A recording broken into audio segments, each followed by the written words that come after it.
इस एपिसोड के स्टार्ट में हम हांग और मेंग को देखते हैं, जहाँ पे हांग मेंग से पूछती है कि फू के मदर ने तुमसे क्या कहा, जिसमें वो बताने लगती है कि फू की मदर ने मुझसे कहा कि मैं उसे डिवोर्स दे दूँ। जिसमें हांग उससे बोलने लगती है कि क्या वाकई में तुमने वहाँ पे हाँ करके आ गई हो। जिसमें वो बताने लगती है कि हाँ, मैं वाकई में सोच रही हूँ कि मैं उसे डिवोर्स दे दूँ।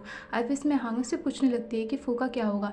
जिसमें वो कहने लगती है कि वो अच्छा लड़का है, मैं नहीं चाहती कि मेरे पास्ट से बहुत ज़्यादा ट्रबल क्रिएट करे, इसलिए मैं चाहती थी कि मैं उसे डिवोर्स दे दूँ और मैं उसे छोड़ के चली जाऊँ और मेरे पास फूमो भी है। जिसपे वो कहने लगती है कि वाकई में तुम इतना सेल्फिश कैसे बन सकती हो, तुम एक दफ़ा उसके बारे में सोच के तो देखो, एक दफ़ा उसे पूछ के तो देखो।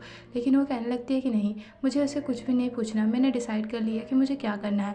अब इसमें वहाँ पे हांग उसे भी कुछ नहीं कह पाती। इसके बाद नेक्स्ट मॉर्निंग का दिखाया जाता है, वो ऑफिस में दिखाया जाता है, तो वहाँ पे येशुंग आती है और वो दोनों बात ही कर रहे थे। तो इतने देर में वहाँ पे येशुंग के साथ रहने रहते वहाँ पे मैंग को काफ़ी ज़्यादा उल्टी आने लगती है। अब उल्टी से वहाँ पे येशुंग से बोलने लगती, क्या मेरे परफ्यूम तुम्हें इतना ज़्यादा स्ट्रॉन्ग लग रहा है जिसकी वजह से तुम्हें उल्टियाँ आने लग रही है। जिसमें वो कहने लगती है कि हाँ, शायद तुम्हारी परफ्यूम मुझे काफ़ी ज़्यादा स्ट्रॉन्ग लग रही है। इतने देर में वहाँ पे येशुंग उसका कॉफ़ी पीने लगती है और उसका कॉफ़ी को टेस्ट करके वो कहने लगती है, ये तो काफ़ी ज़्यादा बढ़ रही है, भला तुम इतना ज़ोर का कॉफ़ी कैसे पी सकती हो। जिसमें वो कहने लगती है, मुझे नहीं पता, मेरा टेस्ट गड़बड़ा गया है। अब उसमें येशुंग उसे कुछ नहीं कहती। इतने देर में वो कहने लगती है कि ठीक है। अब तभी वहाँ पे उसे काफ़ी ज़्यादा वोमिटिंग आने लगती है। अब ये बात देख के वहाँ पे येशुंग चली जाती है। इसके बाद येशुंग को बाहर में दिखाया जाता है, जो कि फू को देख के बोलती है कि तुम्हें पता है तुम्हारी वाइफ का तबीयत ठीक नहीं है, तुम्हें वहाँ पे जाना चाहिए।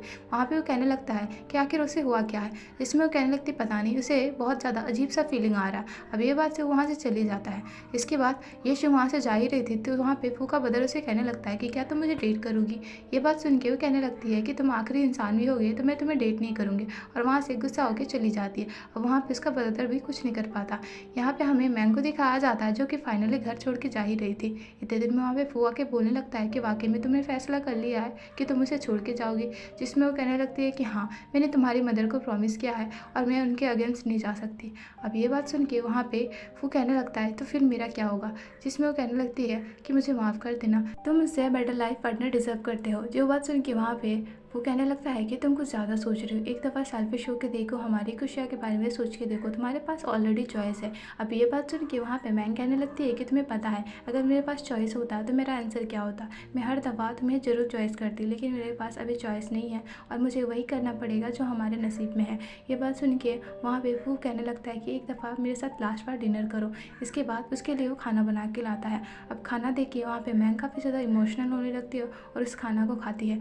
अब खाते खाते उसे काफ़ी ज़्यादा आंसू आ रहे थे। यहाँ पे मैंग अपनी फीलिंग को कंट्रोल करने की कोशिश कर रही थी, लेकिन उसे काफ़ी ज़्यादा आंसू आए जा रहे थे और अपने आप को कंट्रोल करने की कोशिश नहीं कर पाती। इतने देर में वो अपनी अंगूठी खोल के देती है, तभी वहाँ पे लाइट चला जाता है, जिसकी वजह से वहाँ पे फू जाता है इस लाइट को चेक करने के लिए। लेकिन मैंग उसे रोक देती है और उसे कहती है कि एक बार रुको, और इसके बाद उसे किस करती है।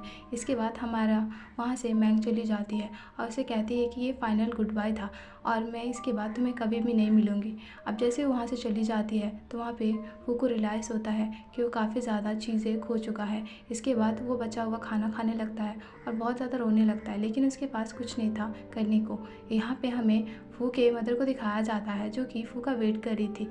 बट वो खाने के लिए नहीं आता, उसका छोटा बेटा आता है और कहने लगता है आपको पता है कि भैया ने कितने दिनों से खाना नहीं खाया, आप एक बार मैंग को वापस क्यों नहीं बुला लेती। जिसमें वो कहने लगती है कि मैं उसे वापस नहीं बुलाऊंगी, मैंने जो किया वो सही था। जिसमें वो कहने लगता है कि आप एक बार भैया के बारे में तो सोचिए, उसकी हालत दिन पे दिन ख़राब होती जा रही है, आप सच में अपने बेटे को ऐसा देखना चाहती है। जिसमें वो कहने लगती है कि नहीं, वो कुछ दिन के बाद वो उसे भूल जाएगा। जिसमें वो कहने लगता है कि ठीक है, आप देख लीजिएगा। यहाँ पे हमें मैंग और हांग को दिखाया जाता है, जो कि खाना खाने आई हुई थी। इतने देर में वहाँ पे मैंग काफ़ी ज़्यादा अपसेट हो रही थी और कह रही थी कि मुझे खाना खाने का मन नहीं कर रहा। तभी वहाँ पे हांग से कहने लगती है कि तुम्हारा एक बच्ची भी है, उसके बारे में तो सोच के देखो। जिसमें वो कहने लगती है हाँ, तुमने सही कहा, और उसके बाद वो खाना खाने ही लगती है। तो वहाँ पे हमें लिंग को दिखाया जाता है, जो उनके पास आती है। अब लिंग को आते हुए देख के वहाँ पे मैंग काफ़ी ज़्यादा हैरान हो जाती है। तभी वहाँ पे लिंग कहने लगती है कि अच्छा हुआ तुमने उसके साथ डिवोर्स लेने का फैसला कर लिया, इसके बाद मैं उसकी वाइफ बनूंगी। अब ये बात से वहाँ पे हांग से कहने लगती है कि तुम वही लड़की हो ना जो उसे पुअर देख के छोड़ के गई थी, अब तुम उसके अमीरी पे बहुत ज़्यादा ऐश करने लगी हो। अब ये बात से वहाँ पे लिंग काफ़ी ज़्यादा गुस्सा होने लगती है। तभी मैंग उठती है और उसे कंट्रोल करने की कोशिश करती है, लेकिन वो गुस्से में उसे ही धक्का दे देती है, जिसकी वजह से मैंग नीचे गिर जाती है। अब जैसे वो वहाँ से चली जाती है तभी उसे काफ़ी ज़्यादा दर्द होने लगता है पेट में। तो ये देख के वहाँ पे हांग उसे तुरंत हॉस्पिटल लेके जाती है। अब इसके बाद हमें हॉस्पिटल का दिखाया जाता है, जहाँ पे हांग आती है और उसे कहने लगती है कि तुम्हें पता है कि तुम प्रेग्नेंट हो। अब ये बात सुन के वो काफ़ी ज़्यादा खुश हो जाती है। इतने देर में वहाँ पे फू भी आ जाता आता है और उसे पूछने लगता है कि आखिर मेरे वाइफ को क्या हुआ।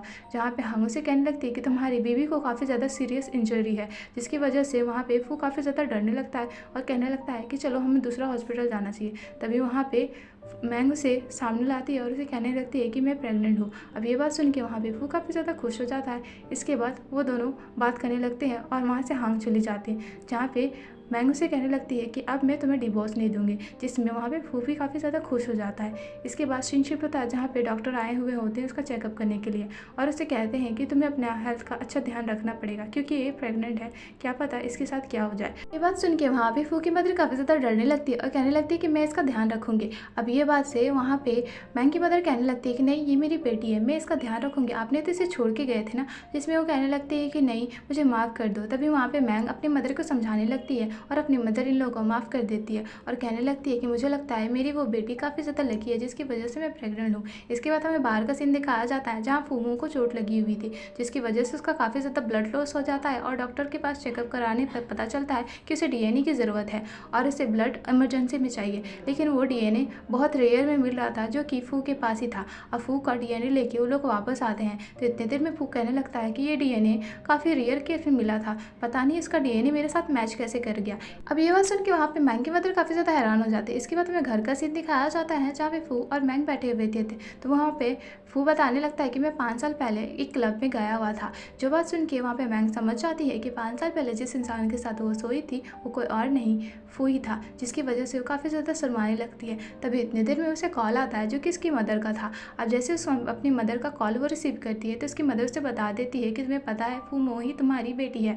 जो बात से वो काफ़ी ज़्यादा खुश हो जाती है और कंफर्म करने के लिए अपना फ्रेंड का कार्ड देखती है जहाँ पे उसे साफ तौर पर लिखा हुआ था कि वाकई में फू ही वही इंसान था जिसके साथ वो 5 साल पहले मिली हुई थी, जिसकी वजह से वहाँ पे फू को वो सारा बात बता देती है कि फूमो इसकी बेटी है और वो वही लड़का है जिसके साथ वो 5 साल पहले मिली थी, जिसकी वजह से वो लोग दोनों खुश हो जाते हैं और फाइनली उन्हें पता चल जाता है कि 5 साल पहले मिले हुए इंसान वो लोग दोनों ही थे। और इसी गुड न्यूज़ के साथ हमारा ये ड्रामा खत्म हो जाता है। मिलते हैं न्यू ड्रामा में। Thank you for watching guys. अगर आपको पसंद आया तो आप लाइक, कमेंट और सब्सक्राइब करके जाइएगा। Thank you.